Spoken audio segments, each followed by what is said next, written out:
Would you please call? Yes, sir. Chairman Carney, Here. Member Fernandez Ketchum. Member Freed, Here. Member Sue,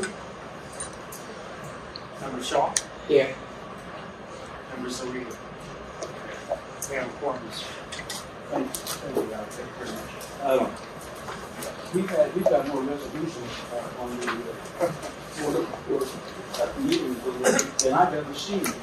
I want to thank all of you who work on it, and we'll see how it goes.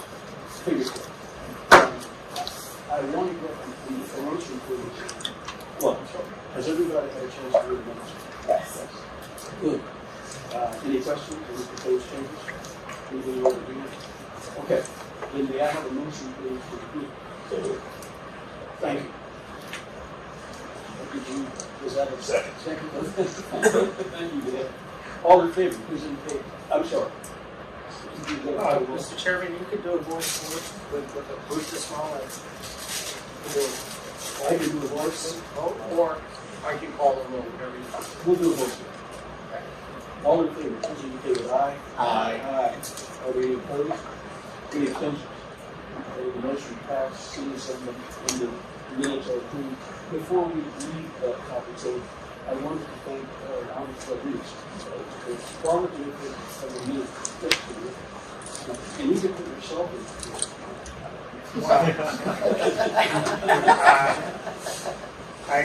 I hate to disabuse you of that, Mr. Chairman. Mr. Nazem does the first draft of these minutes, Okay. and I typically have next to no comments. Well, in Omar, thank you. We try not to, but anything will also be succinct. It still works. Yeah, so away. But I'll take credit for the minutes.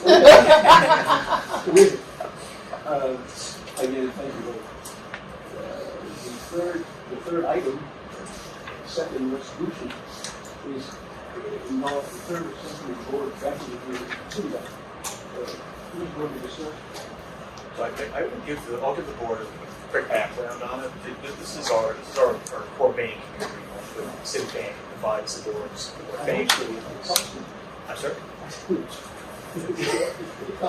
They provide the bank accounts to us, and they're probably the largest provider banking services to the city as well. So we can contract with them directly, but they're also an important banking relationship with the city and the finance department. They manage the city's core treasury account as well. We contracted with them in 2013 after the board authorized us to run an RFP to identify not just a new bank account provider, but also a new provider of lockbox services, so basically check cashing services. And the bank accounts are very important because you see obviously a lot of wire transfers and ACH payments into the accounts, but the heavy lifting in this contract is a very interesting, sort of obscure part of what we do. We have a Citibank has a subcontract in Delaware, and every day 3,000 pieces of mail, envelopes with checks that are filled in this lockbox cashing center in Delaware, and they open. It's actually amazing technology. They open the envelopes mostly on an automated basis. They get everything oriented the same way.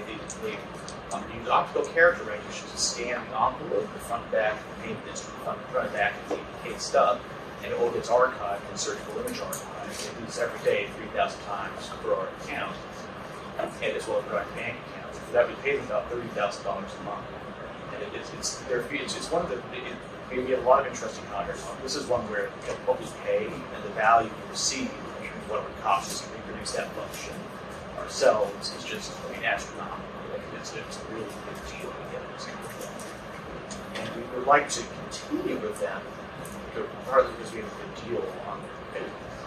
We negotiate this in 10 years ago, haven't much of a price, and partly because there's simple things we don't want to change banking account, but we don't want to change the address where all the checks go, so we need to be your confusion. We did that. So we would like to extend the contract for another 5 years. We would like negotiating authority for Marissa and the team to negotiate a 5-year extension to retain that continuity service for the same portfolio of services. So we get bank accounts, the wires, the ACH, check cash. So that's And just for someone who say 5 years ago we did RP, you mentioned Delaware, that became a hot button 5 years ago when we talked about it just because of the way back office processing. But this was probably the best tool that we have found with that system, with us processing through that RFP system. And we did inquire whether or not those jobs would be moved to New York, and it just wasn't feasible because of the technology and everything for processing. So we definitely did our groundwork 5 years ago. I give you the numbers. Thank you. Oh, it was, I mean, people were, I think that's a statement on the Only a year, right? Yeah, that's right. A year. But you know, it was the Delaware piece was like a big one, but we definitely did all of our due diligence. So just want to, for those of us who weren't here or didn't remember, I just remember that one being like a huge hot button. Thank you, Ellen. Are there questions, other questions for Omar? I think that's clarification. I was reading through this and what you just described. Thank you, Arlene. We did an RFP for this. It established this contract for both a term and a total cost.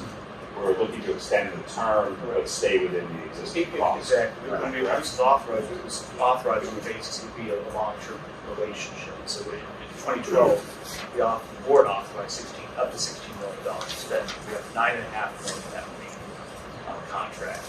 We spend now the rate on $30,000. So substantial remaining conversations there. It's substantial remaining funding authorized, previously authorized funding remaining from the board's 2020 distribution. And presumably at some point we will have to re-procure this. It could be in the future, it could be, do we intend to do that when the contract value basically is approaching zero? It's the catalyst, the biggest challenge is actually that the lockbox only has become a relatively unattractive business for banks to offer. The juice for treasury services is in the money management, the electronic payments, and the online front end, which are not part of this contract. So the businesses. But they do that for the city as a whole? Is that what you They do it for the city as a whole, as part of the largest. The city has to do purchases for every city making product, somehow in the city. This contract is a board contract. It's worthy to revisit this on this basis again today. We would struggle to entice a lot of interest because lockbox opening a couple of depository accounts with your sweat daily is not. It's not the juicy kind of business. The treasury department. Yeah, just for someone who's just in financial services and has lent money to companies for almost 2 decades, lockbox is just not effective. Because the amount of checks that it's really like a check process. Think about it from a check processing basis. The number of checks that a bank is getting in is just so limited that like nobody's going to take that business without substantial business.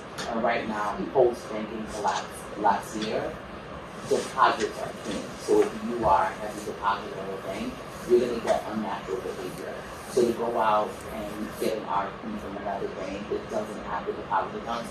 And then the other thing you have to remember is payment processing. So that cash comes in and that cash is swept. So you're not even like really depositing it at that institution.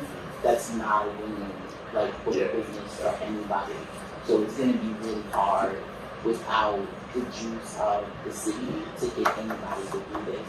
And especially with like the technology that is in the processing center that they have. Because it's not just Citibank that processes, it's other check takers, right? So think about that universe, that's where they process it.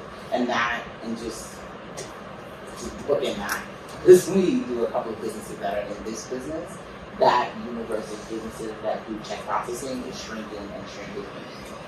So you really are like kind of down to like a small universe of processors, and then just the banking business on the back end is not. Got it. And is it accurate that like Department of Finance, who probably also gets a lot of checks, do they use Citibank as part of the city's overall money management? I'm not sure Citibank is a lockbox processor.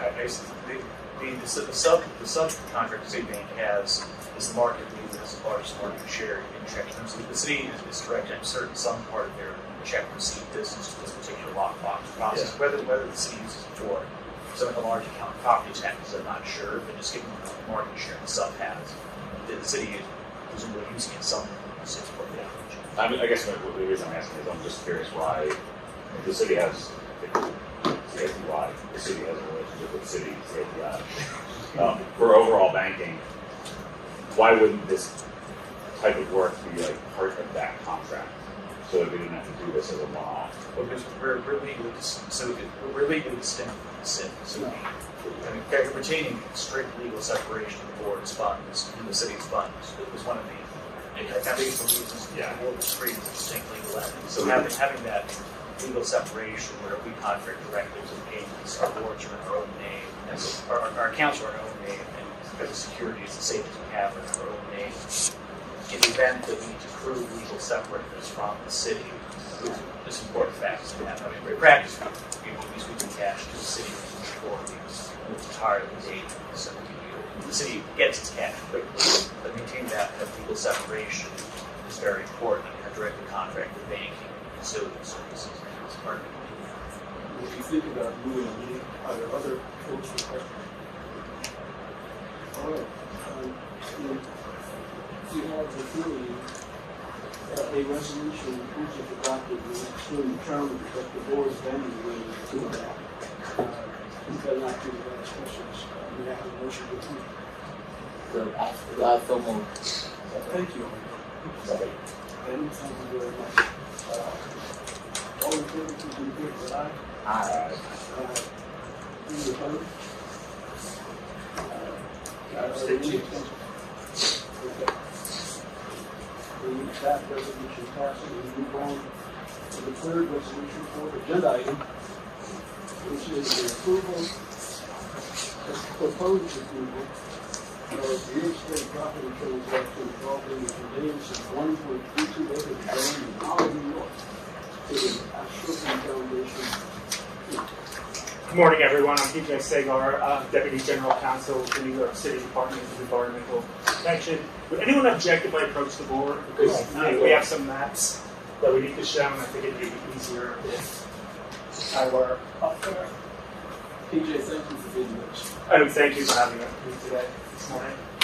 Do you want your keyboard to click? Oh, should I take this? Back to the slides for you. Okay, that's only there. Thank you very much. And good morning again, everyone. I'd like to thank the board for having us here today. Here to discuss actually 3 transactions. The first transaction is a covered bridge in the town of Olive, Ulster County, conveyance to the Ashokan Foundation. Before I even begin today, though, I think this transaction is very similar to the last time I was here. We had a transaction where we were disposing of a dam that impounded a private lake. And as we discussed last time, just as that was not a water supply asset, this also is not a water supply asset. The New York City Department of Environmental Protection is not in the business of, maintaining and restoring historic covered bridges. And, for that reason, we're looking to dispose of it because it presents an ongoing liability to the city, and there are enormous maintenance obligations. Yeah. And I'm going to show you the bridge in a second, Omar, so you can. Here it is. There are 2 different views of the bridge. It's a really beautiful bridge. Again, not a water supply asset. I think some of you here said earlier today that you've been here. And it's basically, and I said I'll explain in a minute, it's connected to the Ashokan Foundation, which is a not-for-profit upstate that runs community events. Next slide, please. I'm going to give you a summary of the proposed transaction. I'll go through this quickly because you've all probably read the materials already. We seek approval to convey to the Ashokan Foundation a 1.32 parcel in the town of Olive, which contains a covered bridge. That's the covered bridge I just showed you a moment ago. The covered bridge spans the Esopus Creek. It was constructed in the 1885, and it's listed on the New York State Natural Registers of Historic Places. Again, there's limited what you can do with this bridge, and anything that you do with the bridge, you're going to have to ask the historic foundations. We're contributed to AFI, a registered nonprofit, which operates the Ashokan Center, which hosts school field trips, community events, camps, and private events. And the covered bridge connects the Ashokan's main campus to various structures. Very important, DEP is going to retain easements over the property, not only an easement for ingress and egress, but also an inundation easement, which is really the main reason that we bought this property to begin with about 15 to 20 years ago. The Ashokan Release Channel allows us to maintain the levels in the Ashokan Reservoir. So by doing so, we are, not only stopping flooding, but it also controls turbidity in the water, which is fabulous. No one wants to drink cloudy water. AFA will assume all maintenance and repair obligations for the property. That includes not only the covered bridge, but the property leading up to and from the property in each direction.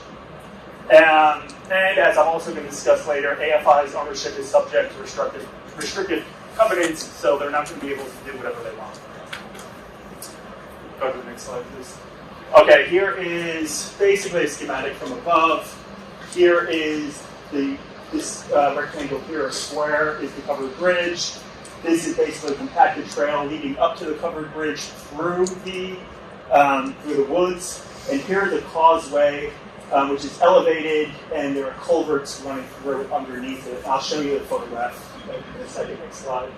Here's a photograph coming from that portion I showed you at the top. As you can see here, it's elevated. So it operates as a causeway. And here are culverts that are running underneath it. And cleaning out the culverts has been a huge operational burden for us. But that's one of the reasons why we would like to live in the property. Next slide, please. I'm going to walk you through our ownership of the property and how we got here today, because this has been going on for quite some time. As you can see, we purchased this land in 2008. We purchased it actually from the Open Space Conservancy, which is a predecessor in interest to AFI. And we bought it for the express purpose, as I mentioned a moment ago, in connection with the operation of the Ashokan Release Channel, a release works on the Ashokan Reservoir. I explained a second ago why that's important. At that point, the city became also responsible for the maintenance of the covered bridge. And I think this was more like when we bought the dam last time. We weren't looking to buy a covered bridge. It just so happened that we bought this property that had a covered bridge on this. If we bought this property today, when I think we're a little bit more sophisticated with land acquisition than we were 16 years ago, we probably would have found a way to carve it out so we didn't become owners of the covered bridge. So we have been, since 2008, trying to relieve ourselves of responsibility for this bridge, and we've been slowly doing it to the point where we're getting here today where we're going to get rid of it completely. Following the execution of the 2008 agreement, AFI assumed the Open Space Conservancy's obligations under the agreement. Next slide, please. There was a First Amendment that felt the transaction is irrelevant for the purposes of today. But there was a Second Amendment, which this is when we first started the process of relieving ourselves of our obligations to maintain the bridge. The Second Amendment, it shifted the city's responsibility for maintaining, repairing, and restoring the bridge to AFI. But note that that's only the bridge. It wasn't the property leading up to the bridge or the property on which it sits. So we still, to this day, have responsibility for that. And there was an exception there. Unless city releases greater than a little over 1,000 million gallons per day necessitating repairs to the covered bridge, in the transaction here today, we're going to take that exception out also. So we're really trying to kind of clean our hands of our obligations with regard to this bridge. And the Second Amendment shifted the city's responsibility to ensure compliance with any requirements of the covered bridge to state natural registers to AFI. Next slide, please. Third Amendment. So this is where we are here today. This is basically the transaction that we are seeking approval of today. It conveys ownership of the covered bridge and the covered bridge property to AFI. So we're turning it all over to them.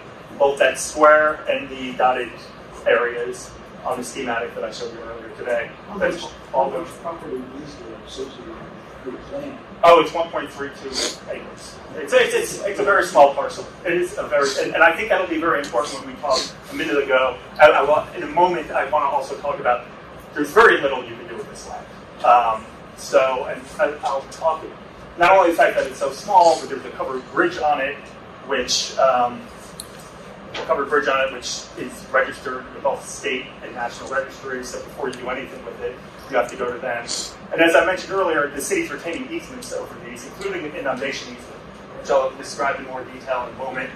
The third amendment is going to make AFI responsible for all costs relating to the maintenance, repair, and restoration of the covered bridge and covered bridge property, including those repairs necessitated by damage caused by city releases greater than 1,065 million gallons per day. Also very important, like the Second Amendment, requires AFI to cover the city and the board as additional insureds under their general liability insurance. So if we get sued, we can go to their general liability insurance, and they have to indemnify us. You know, we don't, the city typically is not insured. So I think this is actually a really big win for us and really helpful for us. Next slide. Restricted covenants. A moment ago, these are the easements. Do the easements first, then do the restricted covenants. As I said at the onset, we are retaining a 50-foot wide permanent non-exclusive easement under, over, through, and across the property for pedestrian vehicular access, ingress, etc. for the city, its agents, and invitees. So we can still use the bridge and the property to get to our property, which is right next to the covered bridge property. And very important, we have inundation easement. So that means we could still continue to operate the release channel, which is the reason why we bought the property to begin with. We retain authority to conduct the following water release activities. That includes the release of water into the channel, removal of trees and vegetation to accelerate or facilitate the flow of water, armor stream banks for erosion control purposes, construction improvements that are necessary for regulation of water releases in the Ashoka Reservoir. So those are the easements that we're retaining. Next, we're going to talk about the restricted covenants. We can go to the next slide. And what we're going to be asked to approve is the third amendment. It says 2021. Is that? We entered into the third amendment, but the third amendment of the signing the deed and transferring it to the Ashokan Foundation, it explicitly states that it's contingent upon order. So you're approving the deed, which is all and everything is set forth in the third amendment, which was signed in 2021, but it explicitly states this is subject to work. So that's why we're here today. Restrictive covenants. There are two here. The first is already in the deed. Shall not use AFI shall not use the property in any manner that endangers or injures the city's water supply structures or other property of the city or interferes with the use and operation of the water supply. So if they use the property in any way that interferes with our operation of the water supply, that includes the release channel, we get to take the property back. We are also negotiating with them now, after I've had discussions with Mr. Rodriguez, to also include a restrictive covenant that the property must continue to be used in a manner that conserves the scenic, open, natural, historic character of the covered bridge property. The point of that is so we don't have a situation where they turn around and sell it to a developer. I do want to emphasize, however, I think that it's incredibly unlikely that they would be able to sell this 1.32 acre parcel, which has a historic covered bridge that you can't do anything with it, that the city has an inundation easement that you could basically flood the property with water. And three, there's already a restrictive covenant that says that if you use the property in any manner that endangers or injures the city's water supply, the city could come and take it back. And it is a zigzag shape. And it's a weird shape. It's a really strange shape. Yeah. So, yeah. It's also at the bottom of the steep, Yeah. like bang. It's just, exactly. I've been there many times. And the property- It's difficult to imagine putting it on. Sorry. And the property that the Ashokan Foundation owns on the other side of it is covered under a conservation easement. So that other property is covered, is protected. They can't do anything with that. It'd be very strange if they have this huge campus which is protected by a conservation easement that they use for these community events and activities, that they would then turn around and sell this 1.32 acre parcel which has a bridge on it, which they probably couldn't sell anyway because it's on the list of historical reasons. Next.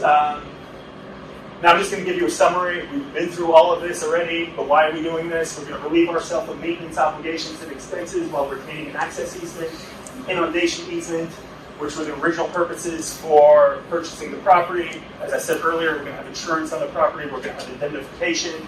And AFI, they're going to continue to own the adjacent properties I spoke about a minute ago, which they will continue to use in connection with its not-for-profit mission. Next slide, please. Legal authority. The New York City Administrative Code 4-1069 provides the city with a mechanism to convey real property for any public purpose. We've been going through the public purpose all morning. Inundation easement, access, get rid of the city's liability and maintenance obligations, and the Oshogu Foundation will continue to use this folks' nonprofit programming. Under this 4-1069, there are 2 additional requirements. We were able to fulfill them. We've already done the first one. We have certified that the conveyance will not endanger or injure the water supply structures or any property of the city. And 2, we have a restrictive covenant in there that says that you can't use the property in any way that will injure the water supply. Final slide. Necessary approvals. Law Department has approved the contract of sale, the amendments in the deed, Town of Olive Planning Board, State Historic Preservation Office, SECRA, all that's taken care of. Anyone have any questions? We're relieving ourselves of all this maintenance obligation for free? At this point, we made a $2.5 million payment to them in connection with the Second Amendment. At that point, that wasn't a disposition. We're basically paying them the money to, 1, take over the maintenance and obligation, the maintenance obligations, and for capital repairs. So we're not giving them any additional money. They've already been funded. They've already been Do funded. this work essentially in perpetuity. In perpetuity, correct. One question around the culverts. Is there any performance standards or ways that we ensure that they get maintained? I know we can go in and clear things out if we need to, or the other we don't need to. Yes. Just curious how we keep track of that. How we can monitor with Yeah. I don't think that they're going to impact the water supply directly, so I don't think it's a huge concern for us. But 2, we have the inundation easement, so we could go in there and clear anything. The other ways we use it Yeah. needed to flood the area. Exactly. And Yeah. if we flooded the area, they were non-functioning, it would just cause more damage to the bridge and surrounding area, which is their responsibility Exactly. anyway, so Yep. no Correct. liability on No this. liability. So, what is this transaction cost? What is this board approved as an aggregate amount of expenditure for? You know how I feel. No, You know how I feel. Yeah, no, I understand completely. We've already spent the $2.5 million on capital repairs, and for them to take on the maintenance obligation in perpetuity. That wasn't before the board because it wasn't a property conveyance, so under the lease, we didn't have any obligation to seek approval from the board. That money's spent. That's a sunk cost. Today, we're just transferring the property. So really, the only thing that we're transferring is 1.32 acre property that doesn't serve any function for the water supply, other than the inundation easement, which we're holding on to anyway, and the ingress and egress easement, which we're holding on to anyway. Transferring some liability. Yep, exactly. Are there other questions? That's great. Thank you for what you do. There being no further inquiries, may I have a motion please to approve the proposed conveyance? Is there a second? Okay. Thank you, please. All in favor, please indicate aye. Aye. Are there any opposed? Are there any abstentions? Then, Thank you very much. All right, and we have 2 more transactions. We are talking about them together because they are inextricably connected. This is basically a land swap. So as we'll see in a minute, we're giving up an easement. We're releasing an easement which they have over our property, and then we're going to give them a new easement to operate basically a road. So I'm just going to basically tell you what the 2 different conveyances are here. That what I'm going to be talking about a road easement, which will be a conveyance of the town of Mount Pleasant of a newly constructed public road in Mount Pleasant, New York, to replace an existing public road in Mount Pleasant. So that's where we're releasing the easement. over one road and giving it to them for the other road. And I have a map, two maps that I'll explain all of this in a minute. 2, school parking lot easement, conveyance in the Valhalla Union Free School District of a public parking lot easement in Mount Pleasant to replace certain on-street parking near the public high school that they're going to be losing when we do this line supply. Next slide, please. All right, so here's a schematic of the area. This is our AEC facility. This is really critical DEP water supply infrastructure. Here is the road that the town currently has an easement over. This is the easement that we're going to be releasing, so we're going to get this back. One thing to keep in mind is that the history of how they obtained this easement. We had to give them this easement because when we created the Pensacola Reservoir, which is up here, we flooded their public roads, so we had to give them an easement to operate and replace those public roads. So don't think of this as a gratuitous easement. We had to give them this easement in connection with our creation of the Pensacola Reservoir.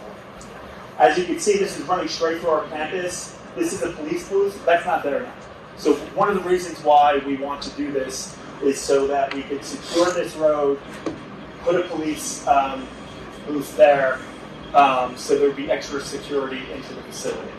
Also, as I'm going to talk about in a moment, we're doing this in connection with our KEC construction contract. It's a close to $2 billion capital project. This will also provide us with additional staging area. Our shaft, which we're going to be working on, is right there. So this is property we need. So we went to the town, explained to them that we need this road. Obviously, they asked for us to replace the road. So we're replacing the road, that road, they're releasing that easement. We're giving them, building a road for them here. This is the relocated Westlake Drive. This is going to be able to be used for highway purposes. So, just like the Westlake Drive, the easement, that's an open public road because of the easement, and or am I wrong? Wait, you're talking about this one or Yeah. this one? Yeah. This one, Like you could drive on that, right? you could drive on that right now. That's a public road. That's a public road. You could drive and park on that, which we're going to talk about in a second. So basically, you can see this is wider than this. There's a high school here. Yeah, okay, I'm sorry, just to back up. Like, one of the really valuable things about this project is that in conjunction with building the tunnel, we are fundamentally disentangling things. So this opportunity to see is like, in theory, we could have not done all of this in conjunction with the new tunnel, but I think in, credit to Todd and his colleagues at BWS, we're thinking about how to rationalize this, and to our colleagues at Police and Security, because this is a really beneficial aspect to this $1 billion investment. Thank you. And there's a school here. They're going to be losing some parking because this is narrower than this. They're going to be losing about 30 spots. So we're also going to be building then a parking lot easement, that being the school district, so that the students can park next to the school and not lose the spots that they had along the existing Westlake Drive. Here's another photograph. This is from the top going north and west. As you can see, this is the existing Westlake Drive. This is the part that we are releasing. We're giving them this, giving the parking lot, and here's the school right here. Next slide, please. All right, this is, as Rick so helpfully mentioned a moment ago, this is a large part of the Pensacola Eastview Connection Tunnel Project. It's a total project value is close to $2 billion. It's part of the Hillview Consent Decree and Judgment, which requires us to construct an underground conveyance tunnel between Pensacola Reservoir and the Catskill, Delaware Ultraviolet Disinfection Facility in Eastview. Operationally, the project will restore a second connection from Pensacola to the CAT UV plant, and the project will enable continued water supply during emergency plant system outages. Todd, anything you want to add to this? I think so. Thank you, Todd. Next slide. All right, relocation of Westlake Drive, the initial phase of the tunnel project. So this relocation is going to be part of the project. Includes relocating a portion of the existing Westlake Drive, and removing public access to the construction site. After DEP releases the easement, the existing Westlake Drive will remain closed to the public, as we mentioned earlier, so this is great for security reasons. To mitigate the impact of the town's release to the public, we're also transferring them a little over $300,000. How we got there is that the new road was not entirely consistent with the town's highway or road regulations, so they needed to, make some changes to. So that would be to make the changes, maintenance and operation in perpetuity, and there's also some increased costs such as increased signage, etc. And as I mentioned a moment ago, because the relocated Westlake Drive will result in the loss of on-street parking, we're also constructing a parking lot, which we're giving to the local school district. Next slide. Excuse me? At what cost? That we are not paying anything to the school district. For the actual. Oh, wait, yes, we're giving them a parking lot. Yes, we're not giving them any monetary value. What's the cost? The parking? $300,000. $300,000. What's it? $300,000 to construct a parking lot. So we're going to pay the town $110,000 and then we construct the parking lot for $300,000. Correct, although they are two different entities, although they're all one community. So yes, we're giving the town $310,000 for the road. We're constructing a $300,000 parking lot. Okay, and you have to keep in mind these numbers in the context of a $2 billion project. Not that much money. $2 billion. And these are in perpetuity. We never have to pay again. If I could also interject on that score, we did the groundbreaking a couple of weeks ago, and not only did the town show up and their chief of police, but the school superintendent showed up. So I think the way this has been managed and designed has engendered a lot of goodwill, and that's really valuable. And I would ask you all to think about one of the things that we and Todd and his colleagues, Paul Rush has recently done something about reorganization of the Bureau of Water Supply. And for a year, was thinking about the next step. Like after BT2, which I want to give you an update on, and this project, like the big thing coming up for the water supply is the renewal of the filtration and mixed determination, which is in 2027. And we have been working very hard as one of my personal priorities to ensure that we are earning credibility and goodwill so that DEP can play a leadership role in the discussion about what the new fab should look like. Because traditionally, we have tended, frankly, to be in the backseat because the locals don't want to listen to us, the environmentalists have their own agenda. And one of the things, as we've discussed with you all, is that the current fad will not protect us for very long because the climate is changing and rules are changing. So we have to be able to drive that. So there are a lot of smaller investments that we are trying to make that build us credibility. We're not just paying people off by any stretch, but when we see opportunities to be a good partner, we have to do it. Yeah, you're right. And it is strategic. It is not just the tactical thing to get approval here and there. We have to really see. Sorry. Oh, thank you. Very helpful. Next slide.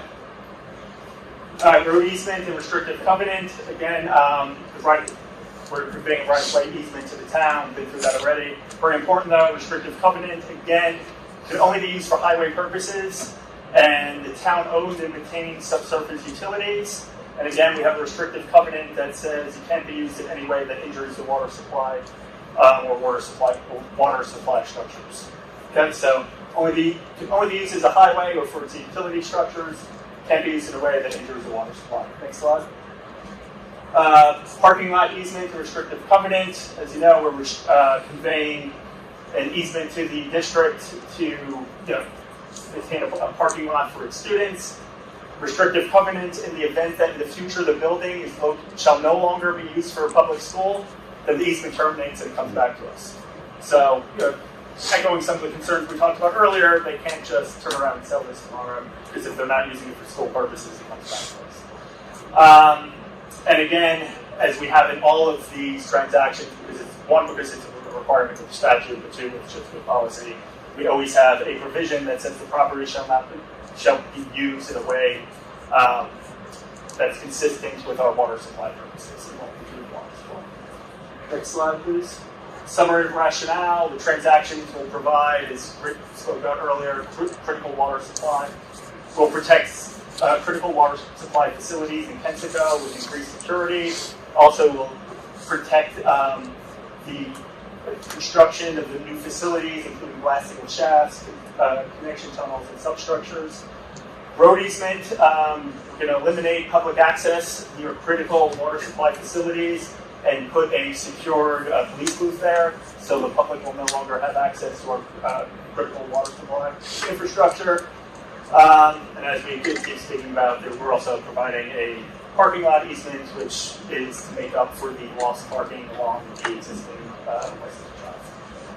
Final slide, or the two left actually. Again, legal authority, same as the last time for 2-4069, convey real property for any public purpose over water supply lands. We've been through the public purpose pretty exhaustively here this morning.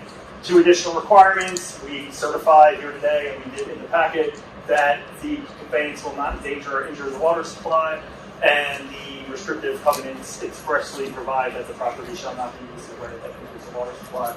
Finally, last slide. Necessary approvals. Law department has approved both transactions, the agreements, the deeds, etc. So we're all set with that. Also, Will the police be manned? Not yet. no, it's going to be manned by DEP police. Okay. Yep. Any other questions? None. Hearing none. May I have a motion to approve the transaction? I move, thank you. All in favor, please indicate with aye. Aye. Are there any opposed? Point of order, Yes. Mr. Chairman. There are 2 resolutions. Oh, that's right. Yeah. I think there may, yeah, that's two There's resolutions. one for the parking lot. Yep. Right, so we need to do it. So, So good for both. yeah.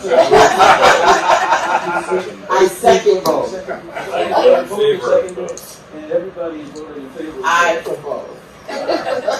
And Omar would have to straighten all that. I'd just like to note that the materials on this in the preview were really excellent. Yeah. Oh, great, thank you. And thank But- also not only Todd, but Christian and Deborah who Yeah, so there was a lot there, but they were really, Cool. really excellent. Awesome. And what, Basically, it's proven beyond reasonable doubt. Yeah. and what would be really good, not today at all, but if we could just have an understanding of how do we monitor all these easements and these like locations. It's just like a lot of property. So it's just like it would be interesting just to understand as we approve all these easements, like how do we make sure and maintain that that's happening. We have a whole land 50 acquisition foot, group and a 50 stewardship foot, group. Yeah, like and- 50 yep. foot like view would be great. It's just It's a great question, because we have easements on lots of different yeah, we properties, could have like all and these like, it's actually a really interesting new avenue as well of how we like oversee all of these things in terms of technology and I how know we we use use drones, it, so- right, for certain Exactly, places, yeah, but it yeah. would be just interesting Yeah. to just understand. And- It's like a lot of property. On the meeting is not a lot of stuff, and the agenda Before we move on, it is unfortunate that we can practice that we will convey a bridge as beautiful as that. I agree. It's a really beautiful bridge. I'm sitting here thinking that we don't have a reason to do it. We have a reason to convey it. We have a reason to convey it, and it will be in good hands. It's people who are in the business of historic preservation, which is not what we do.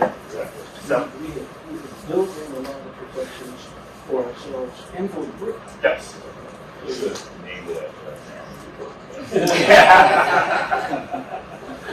Just, it's so beautiful. It's so beautiful. Yeah, so Anyway, The next agenda item. Thank you very much, everyone, for coming. Thank It's always a pleasure.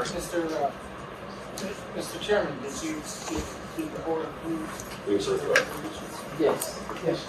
Okay. a little unconventionally, we did a joint The vote. voice vote approval, what happened, Yeah, were there? do you want to go back and make sure? Well, I just want to make sure there weren't any negative votes or any. There were no. Those that know those on both approvals and no.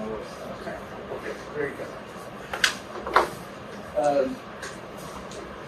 The last agenda item is the upgrade on the surface line protection program with American Water Resources on course winds solution. Yes. Thank you, Mr. Chair. I can speak to this. So I'm Albert Farrell, Commissioner for Bureau of Customer Services. So this is really a quick update, but the top line summary is we are reinvigorating a very popular and successful program and giving it new energy. The Service Line Protection Program is something that benefits our customers tremendously. Just as a reminder to everybody in the room, the service line, both water and sewer, is the property of the homeowner. But of course, these things happen, and so having a protection program in place so if a water main does break or there is a sewer clog, to have a very affordable and also convenient program that we facilitate through the bill to the customer is very valuable for our customers. And so, as you can see on the table on the screen, the program has sort of flatlined for the last 3 years or so. And so working with On-Course Home Solutions and the additional partnership, we've reinvigorated that partnership of late over the last 3 or 4 months. We've got an additional 7,000 signups, which is a big deal and something that's beneficial to our customers. And the main driver of that was a $50 promotional credit program. I want to assure the board that this is a credit that American Water Resources via OHS is providing. We're just the pass-through. So it's if you sign up and stay current on your bill and with the program for 6 months, it'll grant a $50 credit. Yeah. So it's a nice way to sort of get more attention about the program, and we've seen a pretty strong response. Sorry? Have you seen it up? Yes. So we've seen 7,000 new folks who have joined. And that's a really meaningful number for 2 reasons. One, as you can see here, there's the history where it's been essentially flat or even declining over the last 4 years. But also, there was a price increase for the program, roughly 20% or so, reflected. I mean, 19 Omar always knows the details. But the key being that there hadn't been an increase for a long time. This was mostly to increase with inflation. So the fact that in light of that increase, there was still a net incremental increase of 7,000 on top shows that this new energy in the program is working. Yeah, and that increase that we're seeing in spring, summer, that's not a seasonal increase that we've seen traditionally. So it's directly tied to new mailers. We're allowing them to use our logo, this $50 credit program. And one of the other things that we're doing that I just want to highlight at the bottom is cold transfers. This idea of a customer calls in and they're saying, hey, how do I pay my bill online? We get that information and then we say, also, Mr. Freed, would you like to learn more about the Service Line Protection Program? We see you're eligible. You do know about a $50 credit. We say, sure, forward me along. And so we are sending them on, and there's no commitment. But that's actually proved to be very successful in terms of conversion, and so we are going to scale that up. But it's a balancing act, right? If the customer is irate, obviously we're not going that route, and we want to make sure that we're maintaining our customer service, performance levels, but when peaks and valleys allow. So this has been a very helpful program. And finally, just to highlight the value. This is over a decade-old program. In 2024, we're expecting to deliver $35 million in value to customers that participate. Predominantly, Brooklyn homeowners and Queens homeowners are the beneficiaries. And this is something where we believe wholeheartedly is good for our customers. We're using the convenience of having the charges being able to pay on the bill as a way to provide this excellent program that is from the Water Board to customers, and we're looking forward to seeing the growth. And part of that growth, as some of you may recall, in the new contract, I believe if we hit a certain growth target of 20 or 25,000, then that allows us to pass on, OHS or AWR will pass on a discount to all customers. So it's a win-win where we're very much incentivized for the good of our customers to get more folks to sign up, and then if that target is hit, that'll be a price relief to all in-built customers. What happens if I sell my house in the middle of the year? You've probably given us the answer to that, but you sign up for 12 months, is that right? No, so you sign up and pay based on your either monthly or quarterly bill. But to your point, Mr. Chair, the relationship is between the individual, and so if you sell your property to our CFO Marissa, then we will cancel the agreement, and then AWR will reach out to Marissa and say, would you like to sign up, and then she can make that individual choice. We also make sure that there's a certain threshold that customers have to be current on their bill. If they've racked up thousands of dollars in debt, we're going to far sooner than that. We're going to disenroll them from the program as a way to incentivize them to remain current. Are there other questions? I'm sorry, are you at the end? You foresaw it. Yes, this is the end. Thank you very much for your time, everyone. Thank you. Thank you for coming, thank you for the presentation. Are there other questions? Hearing none, may I have a motion to approve? Presentation, you're late for I was going to make a joke at the beginning saying, good news, nothing but. Thank you very much. And if I could, I think, we've also, and several of you, and John in particular asked for this, we started having periodic updates to them that participated in our first one, 2 weeks ago maybe. And we've also, I'm pleased particularly about the tree fund, which has already proven its value in one or two situations. So I think there's real evidence that this revision of the agreement has been really Congratulations. Is there any other business to come before this board? Chair, can I just give you Okay, please. no worries. I just wanted to make sure the board was aware of the fact that the Delaware Aqueduct project is moving forward. Some of the previous meeting now, as you know, this has a combination of 25 years of work, 12 to 14 years of engineering plan. Todd, am I right? 12? 2010, fall of 2010, yes. Yeah. So a lot of work that DEP has done, much of it in-house, so we're really proud of it. And it will be started. You've been personally concerned about that, Mr. Chair. I have. It was probably 2 years in a row for very good reasons. In very good shape. You can't do a big project like this without some risk, but You minimize the risk. exactly. We plan for all sorts of things, and it's a big step forward, and obviously something serve New Yorkers for essentially what company. Is there a date or is it starting when that transfer transaction happens? Well, the actual, so the aqueduct will be shut down, and then in the spring, when the work is completed, transfer. Great. Congratulations.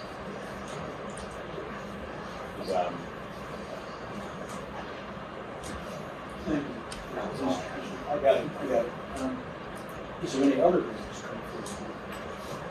Hearing none, the application is adjourned. Thank you both. All of you, please say aye. Any opposed? And you know,